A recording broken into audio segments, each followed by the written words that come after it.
Hey everybody, this is Al Johnson from the Al Johnson Show, and whoo, man, this is a video I've been kind of wanting to make for some time now, and it has to do with the Hulk, specifically the Hulk post Avengers Endgame. Now, first, if you guys want to be a part of the journey that is the Al Johnson Show, or if you want to hop on board the train, make sure you all do the following. Make sure you like, comment, share, subscribe, and click the notification bell whenever new videos are released. Let's get into it. Now, I would like to state for transparency's sake, I wasn't always a big Hulk fan. There was actually a period of time, actually, throughout the, I would say, early to mid 2000s, where I was afraid of the Hulk. I legitimately thought I was going to have nightmares about the Hulk. I mean, yeah, there was the angry Hulk that I guess stemmed this fear that I have, this irrational fear, if you will. But even looking back, when I did see the movie finally, yeah, the movie was, or even before then, I would always watch reruns of the animated Hulk cartoon from the 90s, or even catch a glimmer at the old live action show with Bill Bixby. But then once the MCU started, the Marvel Cinematic Universe started to be up and running, and we had the 2008 film, The Incredible Hulk, which had Edward Norton originally as the Hulk. But then he was replaced by Edward Norton going forward, because apparently he was too much of a diva to work with, making demands. So I remember being in the theater, and also the Edward Norton Hulk movie. I actually kind of watched that frequently because I thought it was the coolest. It was the coolest thing I ever see Hulk do initially. Then when I went to see Avengers 1 in theaters and Mark Ruffalo played the Hulk, he instantly became one of my favorites. Specifically, the scene where he first meets Black Widow and tries to intimidate her, or when he first hulked out, which was a sight to see, and especially his what was arguably his famous Hulk out, Mark Ruffalo's famous Hulk out scene. Uh, Dr. Banner, now might be a good time for you to be angry. That's my secret, Cap. I'm always angry. And I say it might be the best Hulk out because it was done with such ease. It was just done with such ease. And every time he's appeared, he has still maintained the monstrous, what do you kids call it, aura that he had, but started, I don't want to say regressing, but started to maybe have a new dimension or two.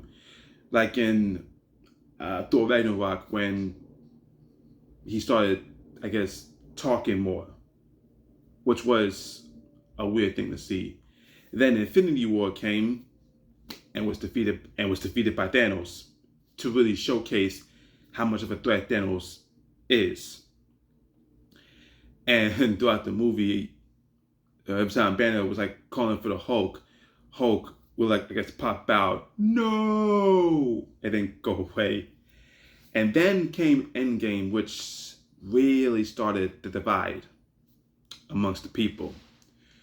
You had the debut of Smart Hulk, where Banner said, I think he said something effective. I'm trying to remember. He said that he initially saw Hulk as something to be rid of, like a disease, but then started looking at him as the solution to the problem.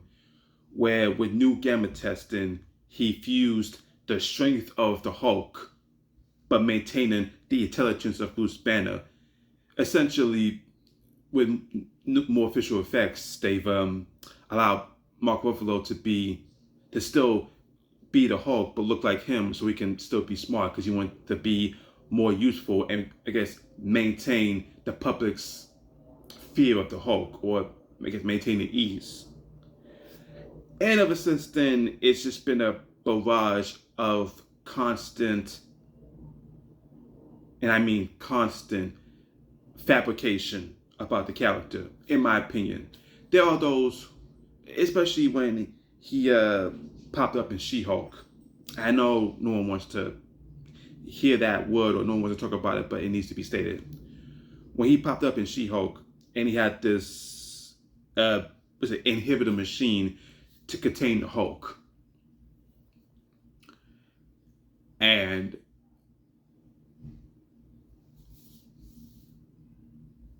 gets trying to help out his cousin Jennifer and then gets defeated. Or when he showed up at the end of the show with his son Scar, which a little bit less said about him the better. But still, or even when he would pop up in, I guess, other projects, I believe Shang-Chi or whatever else. I can't remember if he appeared in anything else before Spider-Man Brand New Day, but every time he would reappear, there was this big old insane narrative that Hulk's been neutered. He's been neutered. And then when Captain America Brave New World came out last year, you saw Thaddeus Ross be the Red Hulk. And it was the first time in years you saw a Savage Hulk, which was cool. It was cool to see because it hasn't been seen in a while. But now we come to Spider-Man Brand New Day, spoiler alert, where thanks to Jean Grey, she was able to, I guess, control the Hulk, but he was shown in smart Professor Hulk form, where it was the first time you were frightened by smart Hulk. Then once, I guess, Banner or Peter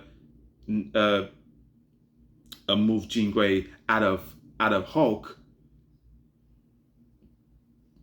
Banner started feeling the Savage Hulk reemerge. She broke something. Is she still in there? No, it's the other guy. And in one of the more satisfying scenes, you see like the camera vibrate, and you see Banner frightened and telling Peter, get everyone out of the building, and then Hulk's out, basically for the first time in over a decade, like full on Hulk out, and then you see the Savage Hulk return, looking more bigular and muscular. No Banner, no girl, only Hulk. And I remember when that happened, I legitimately yelled out loud in the theater, now Hulk fans can shut up. And why I say that is because, like I said, oh, they neutered Hulk, they nerfed Hulk. And I think it is BS. It is a bunch of BS. And I say it because of this meaning. If you're a pro wrestling fan, you know the name Chris Jericho. And you know Chris Jericho, I'm just using him as a prime example. I'm sure there's other wrestlers who do it, but Chris Jericho, for example. Every time throughout his career, whatever wrestling gimmick he had currently, if it started to get stale, he would find a way to like drum up a new gimmick, a new character to freshen him up for the audience, so the audience would enjoy him wholeheartedly, even via the new change. I specifically remember, I think it was 2016, he was still doing the Y2J thing because it was nostalgic. It was like, Y2J, welcome to Raw is Jericho, all that stuff. But then when he became a villain, he started wearing, I guess, flamboyant rock and roll clothing. He had a floofy scarf. He was carrying around a cardboard list, calling it the List of Jericho, where he would write down like, you know what happens when you interrupt the great Chris Jericho? You know what happens when you do that? You just made the list, and the crowd would cheer. Or when somebody would do something dumb or whatnot. It's like every back, quiet, quiet, quiet, quiet, quiet, you stupid idiots. Crowd would cheer. And it was something new and fresh. It was this fun loving, ego driven rock dude. Ironic enough, because Chris Jericho is in a band, Fosse. And that's how I looked at it with the Hulk. I've maintained the notion that if even if he would have done cool action stuff throughout the MCU, if you constantly use Savage Hulk a lot and you overexpose him, the people would have been bored. And for those watching this, like, no, no, no, no, no, no. Tell me without telling me you were bored of Funny Thor. You're bored of Brie Larson or of Captain Marvel. You're bored of Kamala Khan, Miss Marvel. You were bored of Natasha, Black Widow. Some of y'all are even bored of Sam Wilson, Captain America, for sad reasons, but some of y'all are bored with him. So I felt like if you, also regarding Spider-Man Brand New Day, y'all were even bored of I Am Boy Jr., which that deserves a new can of worms to open up, but I will get to that when I get to it.